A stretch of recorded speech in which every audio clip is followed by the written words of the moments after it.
All right, y'all. Tonight, y'all need to get y'all's pen and paper out because we got our special guest. We got Miss Tiffany on tonight. She is a school owner in Atlanta.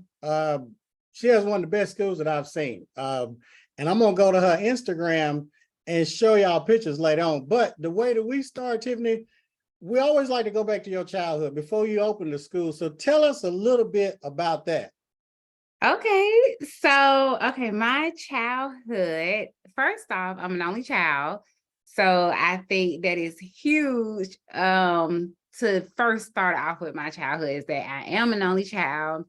Me and my mom actually is a lip sync artist, which is crazy. Like she's a lip sync artist. So I grew up in a world of just kind of artistry and hair and makeup. The first time I went to a hair school, I probably was about 7 years old because my mom went to hair school. So I went to a hair school with her one night because she didn't have no one to keep me. And that was fascinating. That night they was doing like nails or something. So that was cool. I grew up in a very interesting world. I'm going to say that. Like I said, my mom did female drag. Well, she was the only female that did drag. So that made me grow up in a very interesting world, very colorful, very whatever it is that you want to do in life, go forward. But I was a very shy child, like very shy, even though I had this really huge personality all around me. I was a very shy child. It took for me to be put in situations where I host or I will always put together events. As I grew up, I will always put together events. I was always known for writing out business plans. I thought I would grow up to be a lawyer, which was very interesting because I would always say, I'm going to be a lawyer. I'm going to be a lawyer. And I had all these plans and I was going to go to Xavier University in Louisiana because I wanted to practice law. Well, as I grew up, I always wrote business plans. I would wake up like 15 years old, like, oh my God, I'm not going to be successful. What am I going to do with my life? I'm getting old. I don't have a plan. So my mom has a book which full of like business plans I had been writing since I was like 13, all of my teen years. I always wrote business plans. That was a thing for me. Like I always knew I wanted to be successful. Well, throughout that full time, through high school, and this is so bad to say, but through high school, I was the girl who would be in the bathroom doing lashes and doing brows and doing makeup and doing hair to the point where if the principal walked past the bathroom and heard people in the bathroom, he would call me by name, like he knew it was me and a bunch of girls in the bathroom.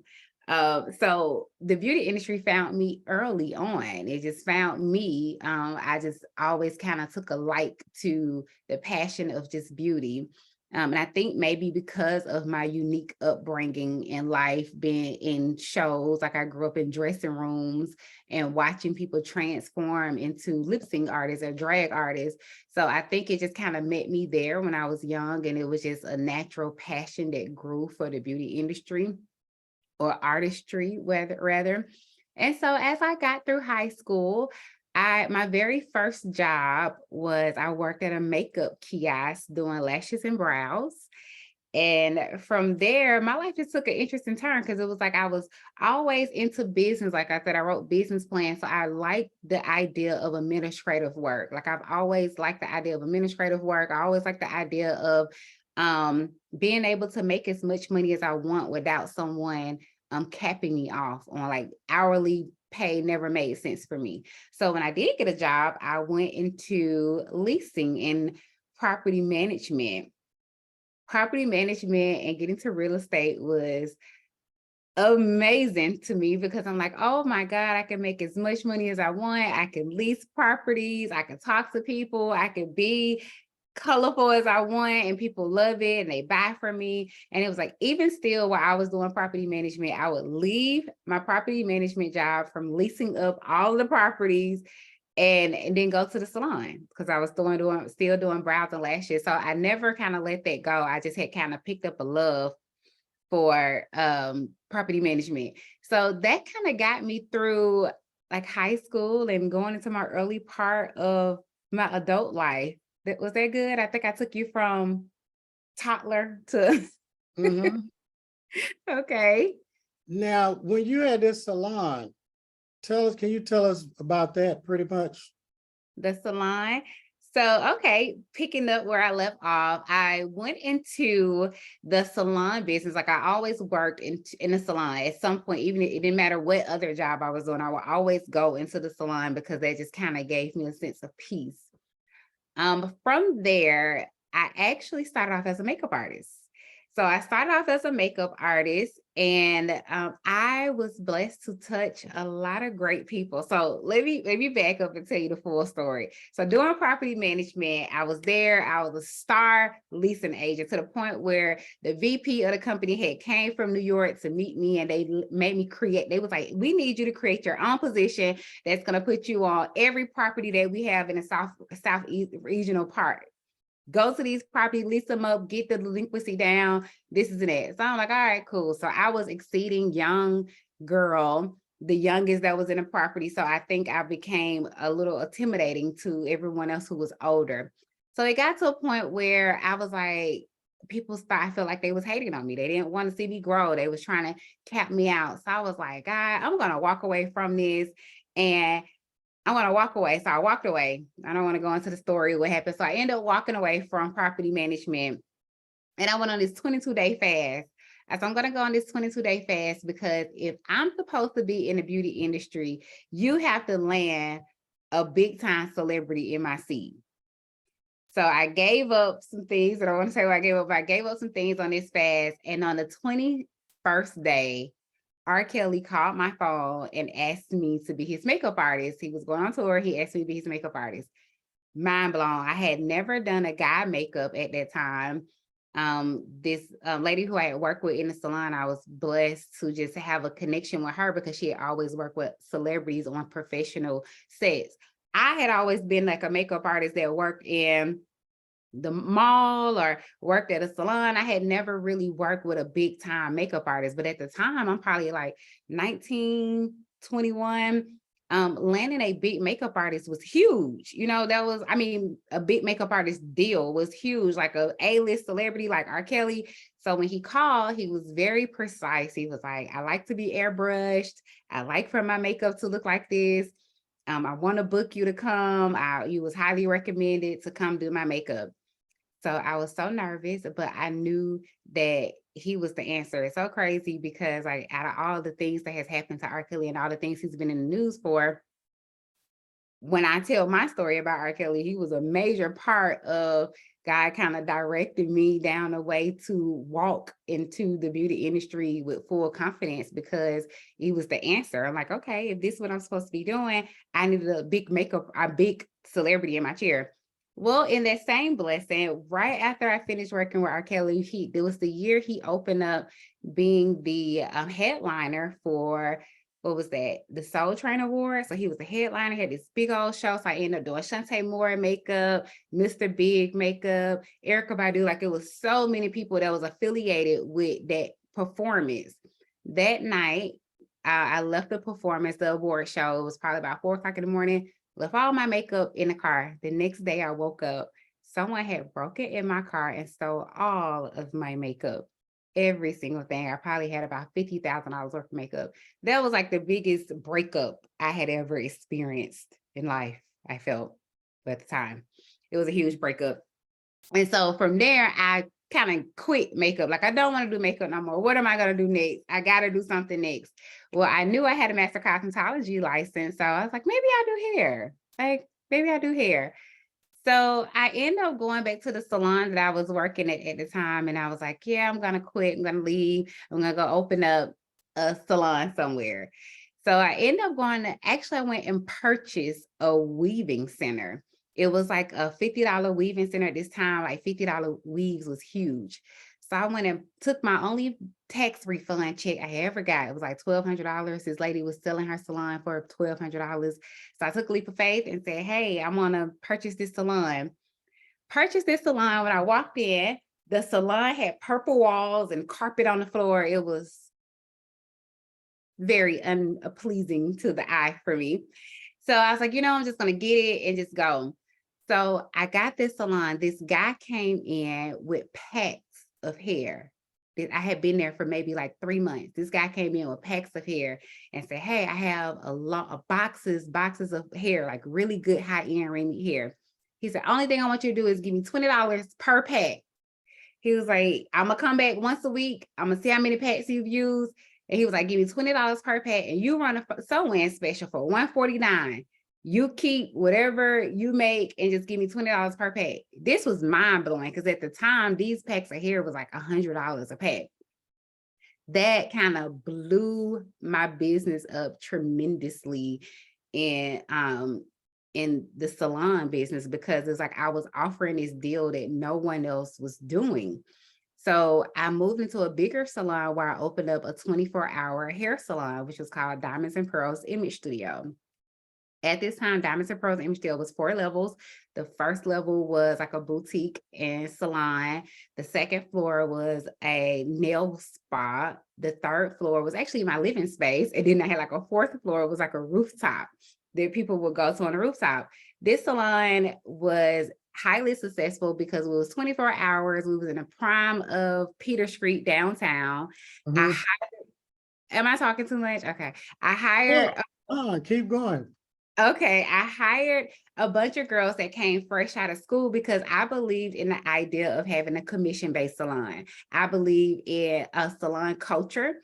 And so I would train up my stylists when they come in. I would train them and teach them the technique that I had learned from just my experience of working every position in the salon. I mean, I think I skipped around a few times, but I've been someone said I've done a lot. I've been a salon assistant, I've been a salon manager, I've been a makeup artist in the salon. I have worked literally every position there is to work in a salon. So when I opened up my commission-based salon, I literally knew every position to work. Like I knew every position. I knew how every position was supposed to operate because I had worked in every position. So I trained up these girls, and Diamonds and Pearls Image Studio took off. Like it was absolutely amazing. And then I got pregnant with my adorable 9-year-old son right now. So once I got pregnant, so I'm gonna stop there at the salon space. I don't want to keep going. Well, you told us about that now, but we got to get into this school Yes. because we got a lot of school owners on here. A lot of school owners are going to be watching this. I'm going to put this on YouTube. Kind of tell us about when you started thinking about the school, and let's go into that. Before you even got to school, why did you even start thinking about it? Okay. So there was 2 parts to the school. So the first part with the school, when I started having even the idea of having a school, is running a commission-based salon. And with the commission-based salon, what was happening was I had created like SOPs. And when I say SOPs, I mean standard processing systems, where I was getting my stylists in, I was training them on my process, my system with working the salon. So there was a system for everything. What I was realizing was these young ladies was coming out of a hair school, and young men were coming out of hair school, and they lacked the very first thing that you should learn in hair school, like how to properly drape a client, how to properly demonstrate a shampoo. So I was constantly, I'm like, Jay, you paid $30,000 to go to school and you don't know how to properly shampoo, or you don't know the differences of a shampoo, or you don't know you don't know the double drape when you're doing a chemical service. So the idea of just kind of like training was there because I was running a commission-based salons. So speaking of me becoming pregnant with my 9-year-old son and running this 24-hour salon, when I became pregnant with my son, even though at this time I was getting about 10 to 15 clients in a day. I had like 2 and 3 assistants. My specialty was natural hair care and hair extensions. So I was really making a whole lot of money. My assistants were making about $2,000 and $3,000 a week. So, but when I became pregnant, my body no longer belonged to me. it was like my feet was swelling, I was sitting, and I was one of those hairstylists that believe in having a very professional image and standing when you're doing your clients' hair and just offering a great service, because my prices wasn't inexpensive. So I had to deliver a really great service. Well, my body had started to do something else, like it was swelling and it just had taken over. My pregnancy had taken over my body. And so I found myself kind of like praying, like, God, please give me an exit plan. At that point, my career was like at its peak where I had so many clients. I was making a lot of money. The salon was doing well. I had never thought about what an exit plan looked like in the beauty industry. I'm like, I'm be making so much money. I wasn't thinking about it. And when you're making that much money and so much money is coming through your hands really fast, a lot of times you don't think about like what happens when I cannot make this money at this volume by standing on my feet or by using my body physically to make money. So when my body became almost paralyzed to making that type of money, I got to thinking, I'm like, what's next? Or I start praying, what's next? Like, what do I do next? Well, surprisingly, one day I kind of went to sleep and woke up in the middle of the night. I believe in keeping a notebook by our beds because I believe in the middle of the night when everything is silent, God can talk to us and we can hear clearly. And sometimes our subconscious will wake us up to give us things that we need to focus on. So I woke up in the middle of the night one night and the name came to me, Style Mob. Never had heard of it. I was like, Style Mob. And I just wrote it down like, okay, Style Mob. That morning when I woke up, I kind of meditated on like what Style Mob was. And the thing that kept coming to me with Style Mob was that I was being removed from being a competitor, meaning that no, you no longer gonna do hair, but kind of leading the next generation of beauty bosses and innovators. That kept coming to me, but the school didn't quite come to me just yet. I was just like, okay, so I know I'm supposed to be leading and I know I'm not a competitor. I'm not aligned to compete as a hairstylist, but as a leader. It took about, I'm gonna say 4 years before the full idea of the school came together. In those 4 years, I started doing things like I was doing a teen weave workshop where I was teaching teenagers how to do a weave. And the idea of that was kind of like I wanted to teach teens how to use their hand, how to use a technical skill with their hands so they can make money for themselves when they get ready to go to college. So that was the first thing I did with Style Mob. The second thing I did with Style Mob was start teaching advanced classes. So with these advanced classes, because I specialize in hair extensions, I will teach hairstylists how to increase their revenue by adding different techniques of hair extensions, like eye tips and tape-in extensions, cold fusions, hot fusions, all the great, weaving techniques that wasn't really popular in the Black culture in that area. It wasn't very popular there, but because of my background, I had the opportunity to work with all hair types. So then that was the thing. First, it was this hair extensions. It's advanced classes. So then after I got to the point where I opened up Style Mob Studio, which was like, okay, let me expand my brand now and open up a Style Mob Studio, which was a version of what Diamonds and Pearls was before, but now more on a high-end scale where now we're offering spa services. So I was like, okay, I open up Style Mob Studio and then we'll do spa services and body contouring. And I created this cream and I said, let's implement spa services with the hair salon. Well, one day sitting in the salon, I was about to have a staff meeting. I probably had about 8 hairstylists and 3 estheticians. And it was time for our monthly meeting. And I literally just walked out my office and was like, hey, I just want to give everybody their 2 weeks notice. I'm going to turn this place into a hair school. What? I didn't even know where that came from. I was like, what are you talking about? Like, yeah, I had to question myself. Like, you're going to turn this to a hair school? How? It's like 2,000 square feet. So I had this idea like, okay, I'm going to start an advanced training school. I'm going to do this beauty grad school where for hairstylists who are licensed or who maybe had gone to other cosmetology schools but didn't really get everything that they needed. I still didn't quite believe in myself to do a full blown out cosmetology school, but I was like, but I'm great in advanced services. So I'm going to do an advanced school. So I partnered up with different schools. And so I was getting students in that would come and they would learn how to do body contouring, how to advance in their hair services and doing hair extensions. And what happened was the students was like, well, we want to get our cosmetology license from here too. We don't want to go to one school to get a cosmetology school and then come here for beauty grad school. So I was like, okay. So when the pandemic hit, it gave me time to sit in the house and really think like, what can I do? Because in the state of Georgia, you have to have, I think it's 2,400 square feet to have a master cosmetology school. My space at the time wasn't big enough for a master cosmetology school. So I'm like, okay, well, I can't do a cosmetology school. What can I do? Well, when COVID came, it gave me an opportunity to kind of sit in the house and think. It gave me an opportunity to go to the cosmetology board website and do some research on my own. Like, let me just do some heavy research. To my surprise, I found a hair design course. The hair design course, for those who's not sure what hair design is. So hair design is when you just get a hair designer license. It's still considered cosmetology. The difference is you don't do nails and you don't do facials. So a master cosmetology cover all areas of cosmetology. So that's aesthetics and nails. So I found this hair design that only required for me to have 2,000 square feet.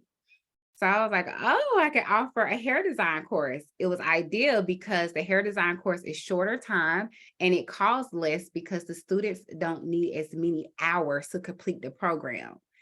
So that was like the birth of Style Mob University. Once I found this, I contacted the board of the cosmetology and we got approved, and here we are now. I'll let you ask your next question. Now, what would you tell somebody thinking about getting to school, somebody that's a beauty professional, they're working in the shop, working behind the chair, got clients, they may be tired, of teaching students graduating, they may have a gift of teaching. What would you tell them to do? Since you transitioned from behind the chair from the shop to this school, what advice would you give them? Because we got a lot on here. So the greatest advice I would say is, first, I would definitely research your cosmetology board. The first thing you want to do is go to the cosmetology board and see what their requirements are. Once you understand what the requirements are from your cosmetology board, that is the first place to start. In the state of Georgia, the cosmetology board requires you to have at least 15 students before they even accept your application. Like, you have to know for sure that you're going to get at least 15 students. They want to see notarized applications for 15 students. So once you understand what it is that your board wants, the next step is to start to design your curriculum. Now, I'm huge on having a solid education system. So it's very important that you understand what the board requires on your curriculum and what it is that you need, what you want to teach on your curriculum. At Style Mob University, our curriculum is totally different than any other school curriculum. We actually align ourselves with other colleges and universities. I actually went to the Board of Education and I asked to use the name university in our school. When I first went and asked, like, hey, I want to use the name university, I got feedback, no, you cannot use university because you're not a university, you're a trade school. So they told me no the first time. The second time, I went to them and I said, I want to use university because we are aligning ourselves with university. We have classifications where we have freshmen, sophomore, juniors. They told me, no, this is not a university, it's a trade school. So I Googled what a university was based off the Board of Education and Webster Dictionary. I sent them my curriculum of our school, our full school curriculum, and I showed them my curriculum, the structure of my school is aligned with a traditional university. They sent me the letter telling me that I was approved to use the name university in our school. My niche at Style Mob University is totally different than any other cosmetology school, but this is because of my initial vision when I first started was bigger than just kind of a cosmetology license. I knew that I wanted my students to have the experience of a traditional university. I knew that I wanted my students to understand their place in life when it comes to having a cosmetology license. So before you start with opening a school or moving forward with a school, it's very important that you understand what you want your curriculum to teach and what your mission is. So those would be the 2 steps for me. Understand your mission and then understanding what the board requires in your state. Now, when you got this school open, or no, tell me about, did you tell any family members or friends that you were going to open that school? No. Okay. Can you go into that? Why you didn't tell anybody and all of that? I did not tell anybody because I'm a person that just kind of keep my head down and work. That's it. When you start to embody on opening up a school, that's a journey. That's not going to open up a salon. I can go open up a salon. I can go get a salon. I can open up a salon. I can go down to the city, get my license for it, tell the state I want to open up a salon, and then that's that. When you open up a school, it's not the same, especially if you're planning to have longevity in this school. So my first thing was not to go and self-celebrate, because I think that's kind of self-celebrating when you run and tell people what it is that you're doing. My first thing wasn't to celebrate. I maybe told my mom, you know, what my plan was, but the bigger part for me was to make sure that I executed.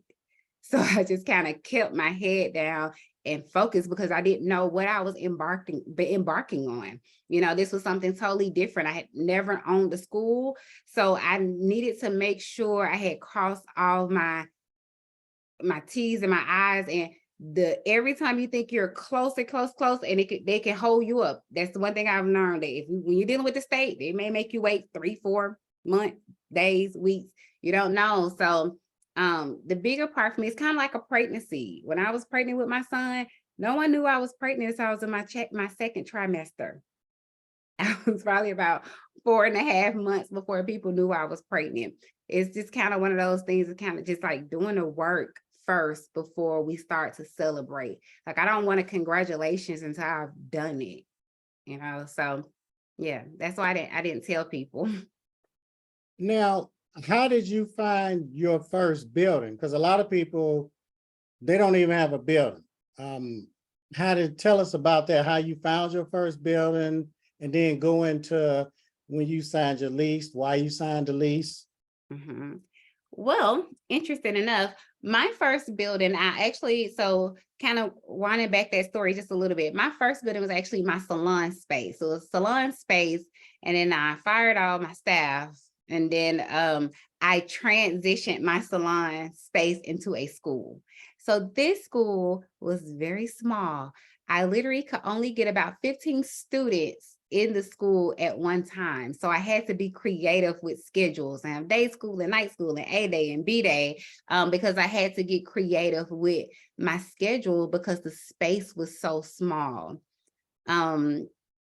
Now, talking about a new space, because now we went from a 2,000 square feet space to a 6,000 square feet space. When finding that space, in that space, I made sure that, remember I said your first step is to make sure that you have everything that the board requires, because the board does require for you to have designated spaces in your school. So I made sure that in the space that I found, I wanted a clean canvas. And I wanted a clean canvas because I wanted to design my space to, one, accommodate all the things that the board require and make sure it accommodated the things that I desired for the school. That is major. If we want to step a little bit into the real estate part, when it gets to you're finding a space like that where you're building it out, you want to make sure you have a broker that understands that you deserve tenant allowance. And what tenant allowance is when the owner of the property gives you an allowance to build out your space. That is absolutely huge.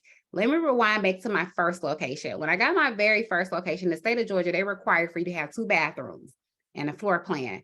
When I sent my floor plan to the board, they approved me, they came out, they did my inspection. But they approved me in the first step, and then they came out to do my inspection, which is the second step. The second step, as soon as they walked in my space, they saw I had 1 bathroom and they declined me. They said, you need a second bathroom. I had to take a closet that was inside of my space and go get a toilet and build out a second bathroom in this space.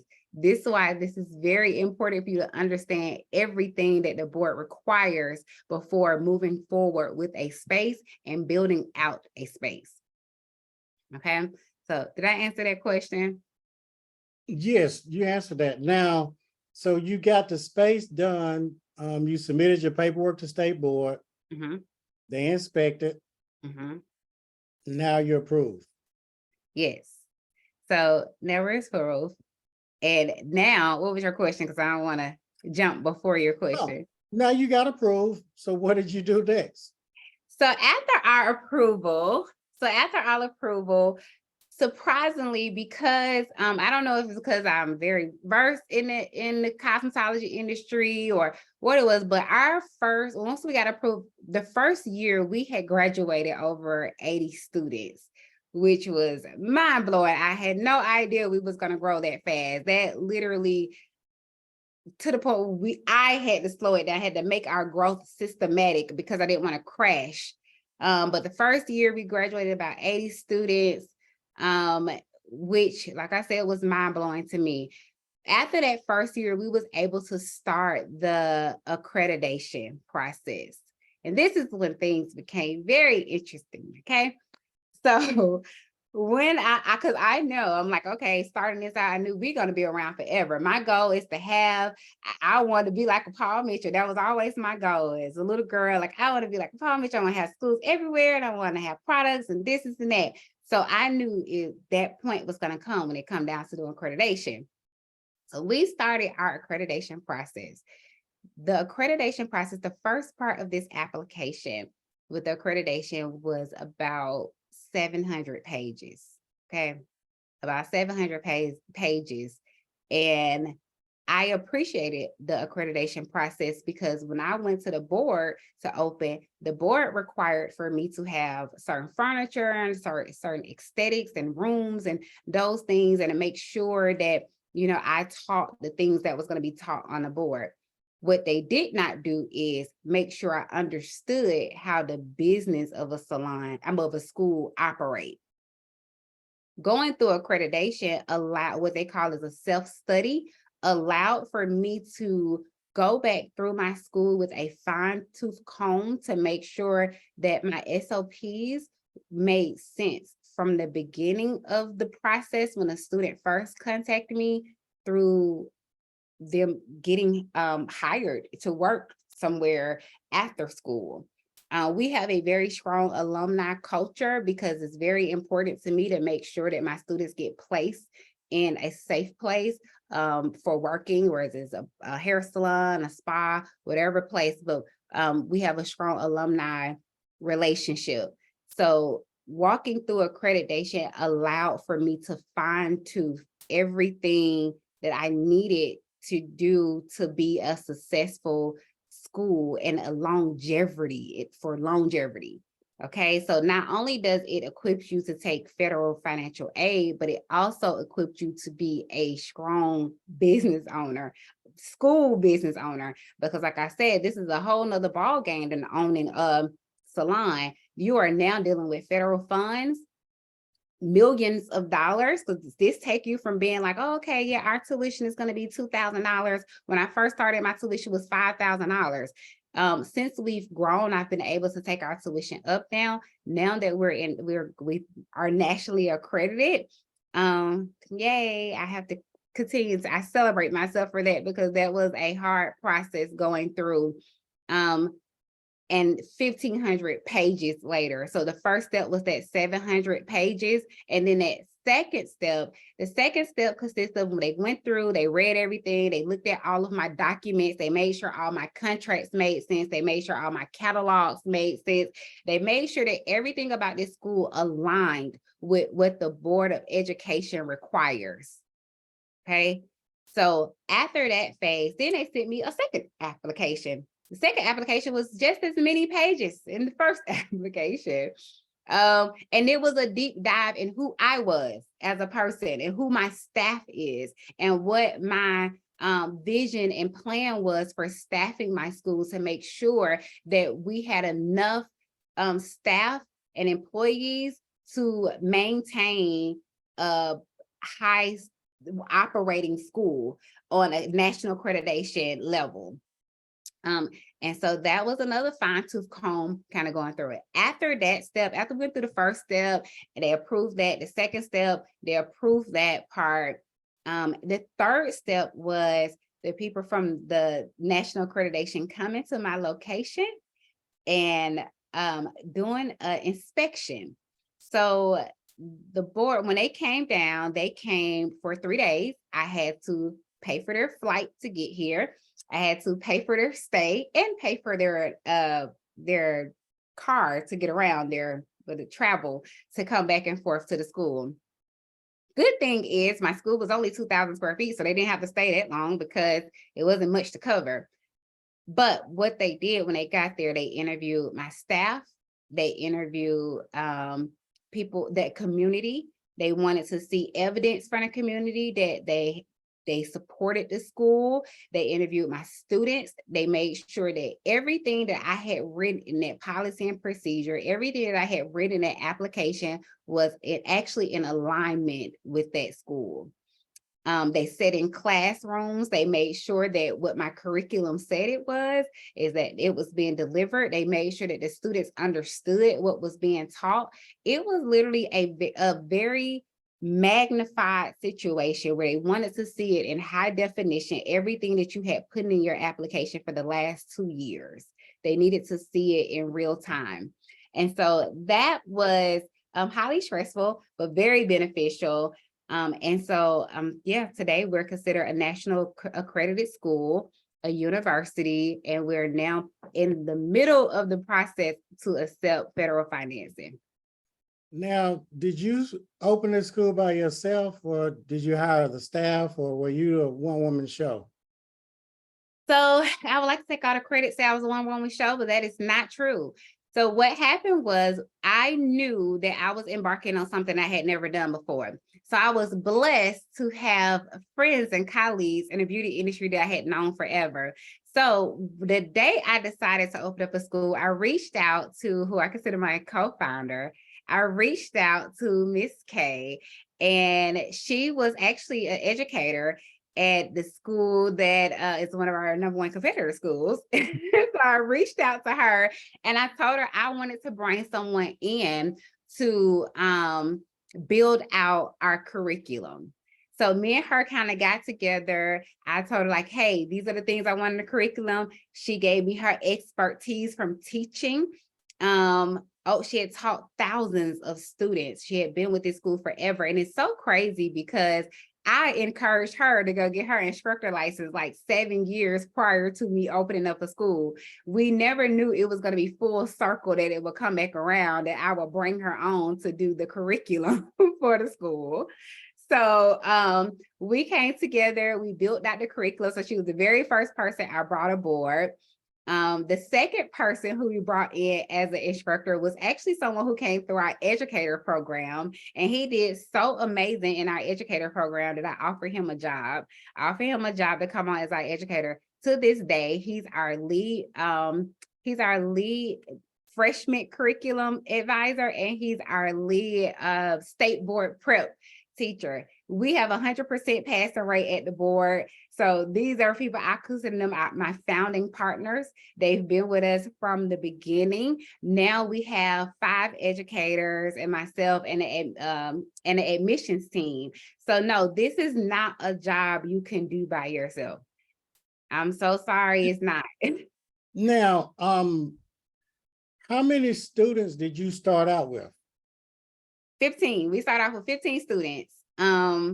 Because that was what was required. So I think we started off about 17 students. So it was 17 students we started off with. Throughout that first year, it went from 17 students to our next enrollment. We had about 30 students, and then we had enrolled, it was a total of about 80 students in that first year. But that was because we was really huge on culture. So our culture was huge. Our students really fell in love with who the school was. And fell in love with what we did. With me and Miss K walking in and doing it together like sisters, they were seeing like good leadership. They saw 2 women working together. They saw us from the beginning, building this out. They understood that they was our founding students in that place. We made them a part of it. We let them understand that you are a part of history being made. So it made our culture really huge. And I think that really helped with us getting more students because our students was very active in the culture. Okay, now the next question that they want to know, Mhm. how did you get these students? Well, you know what? I'm gonna tell you. I don't think it was anything special that I had done. I think the biggest thing is that who I am is believable. And when I say who I am, it's believable, meaning that I've worked every position there is in the beauty industry. I can call on any big time hairstylist, makeup artist, nail tech in the city of Atlanta, in the state of Georgia, that I can put my hands on because I've built relationships and authentic relationships with these people. And so my school and my name already was branded. So it was easy, I would say, to go from I'm a hair salon to a school, and because my salons had always been commission based, so it made it easy transition in my brand because it was something I had already been doing. I just added the school stamp on it, like the official school stamp on it. Social media was like huge. We did radio advertisement. But I can honestly say there was no real formula to getting the students. I really think it was just because of the experience that I already had, the relationships I already had built, and the name and the brand was already stamped. So once people believe in your brand, they believe in anything that you do next. Once people believe in who you are, they believe in everything that you produce. So I have had a record from just being just an honest and just transparent person. And so it played a big deal in transitioning into a school. And I also think us having a niche, our niche was we consider ourselves as an HBCU culturally driven school.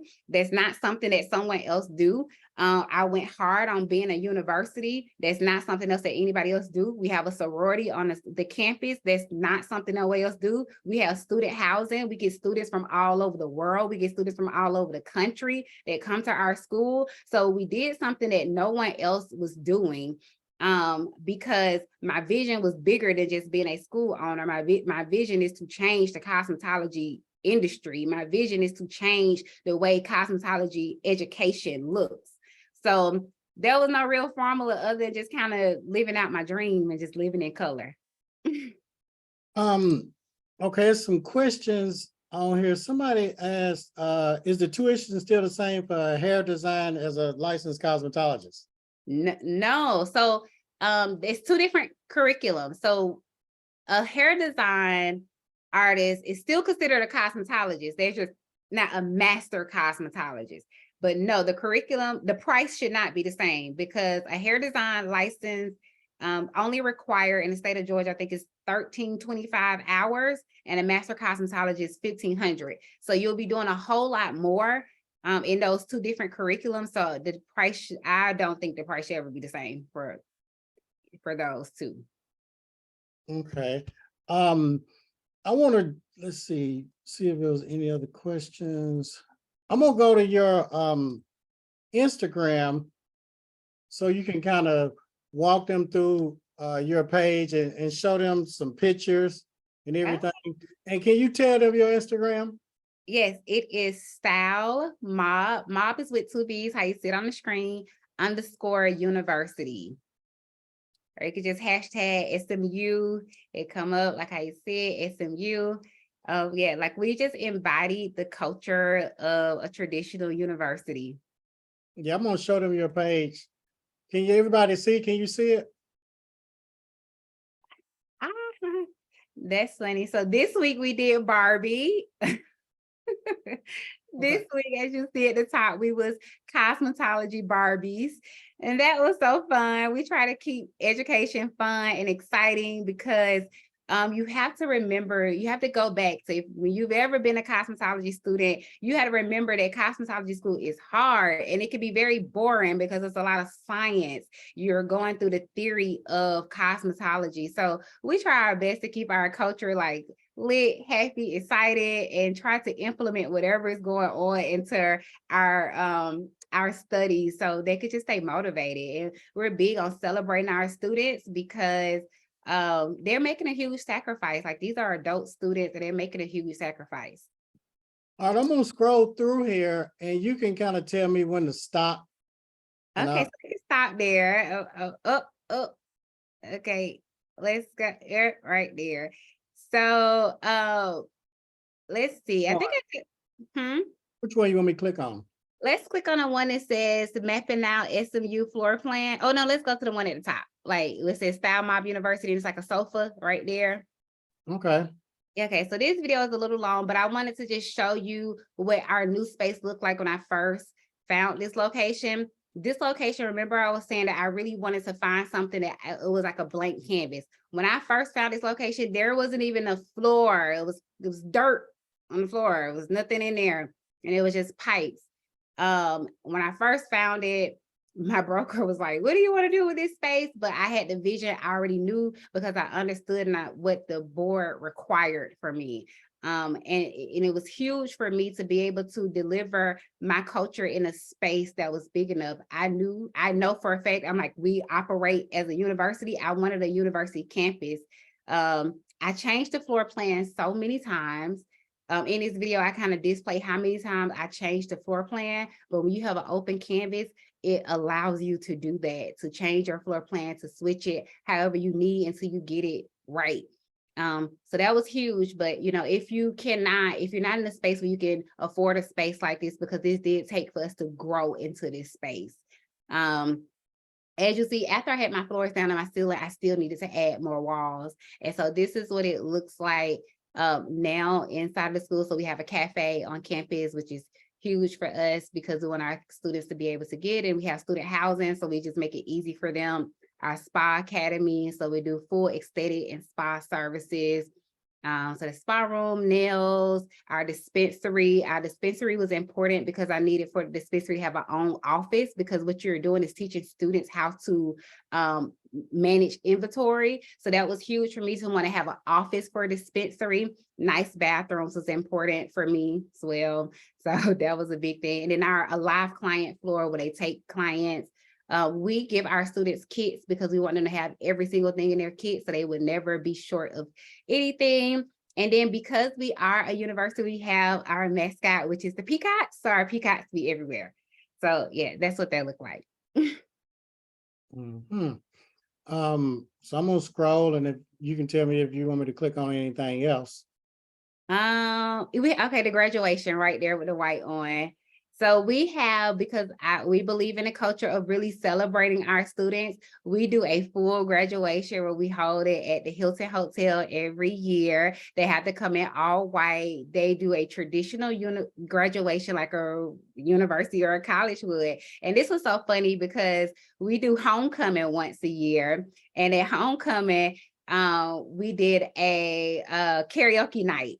So the students get to pick out activities. They did a karaoke night and someone played the church song, Kurt Franklin, Rain Down from Heaven, and everybody was singing it. So I was like, you know what? I'm gonna make y'all sing it at the graduation. And so that's them singing Rain Down from Heaven at the, at the graduation. So our graduations are really huge because we really believe in celebrating our students. You have to remember that they are making a huge sacrifice to invest in their career. There's a lot of people in this industry now that's skipping this part. They're skipping to go to school. So when you got students that actually want to go to school and pay you to go to school, you have to celebrate them. That's really good. Let's see what else on there. So we do things like, so you can stop there at the girl picking the cards. Picking the cards. Go back up a little bit over right there. So we do things because it can become boring, just kind of doing the same thing over and over again. So we'll do things like where they have to pull a card and create the style. So we're just like, hey, you got to pull something, especially if we see students that just sitting down like, oh, you ain't got nothing to do? Okay, we're going to give you something to do. We're going to challenge you, pull something, and you have to create whatever we pull. And typically we do things that we see that's popping on Instagram and on Facebook. And like we said, we just do these things to keep them motivated to stay, and this challenge them to do the things that they see is this fun online. And it give us the opportunity to live time, real-time education to show them like, okay, we can show you how to do what's popping on Instagram right there. So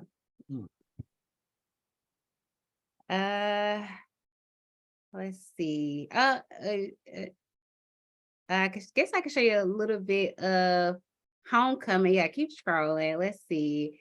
Oh, student reviews are really big. If we go to this one young lady right here with the glasses on, this is a student review. Equipped me with everything that I need to be the best hair.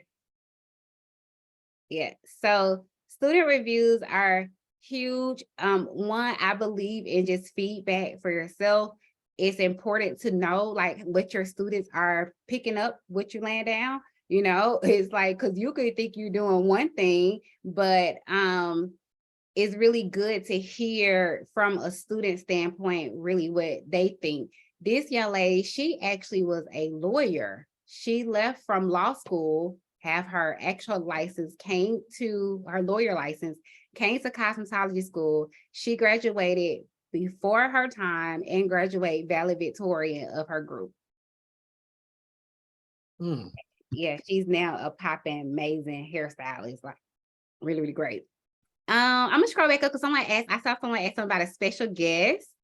So let's see if I can see Terrence Davidson when he came. We have special guests all the time. We just had a special guest, which was Jasmine, or that's Terrence Davidson. I love Terrence. He was our special guest. So because I've been blessed to know some really great hairstylists, I use my resources of people who I know in the industry, and I have them to come in to just kind of inspire our students, to show them that time that Terrence came in, he was just booked for a really, really, really huge gig where he made like big money. I don't want to say what kind of money he made, but he shared that story with our students, and it was so inspiring to them, for them to see like, it's just not money to make behind a chair, but it's money to make all over this world being a cosmetologist. And yeah, I think that's, yeah. Let's see, anything you want to leave them with? Because we got potential school owners, we got present school owners, people thinking about getting schools. What would you like to leave them with, Tiffany? The one thing that I just see Lisa name had come up.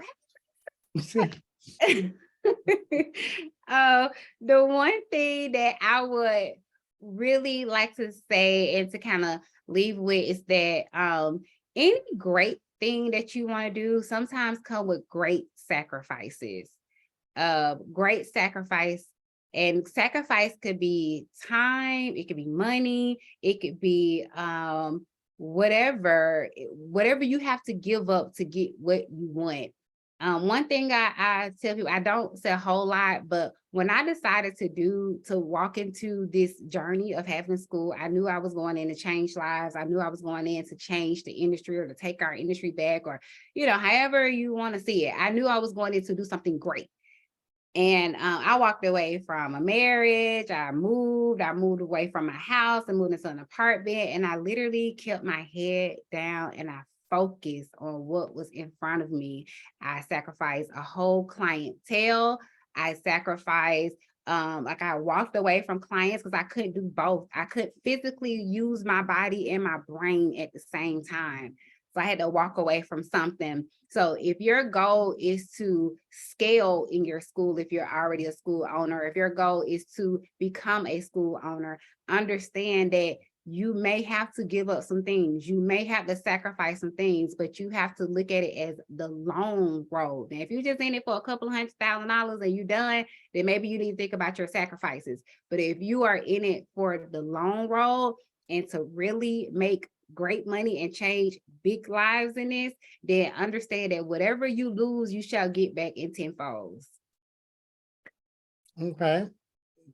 That was very good, Tiffany. You shared a lot of stuff with us. Y'all need to put some ones in that chat or some hearts for Tiffany. Oh, you're welcome.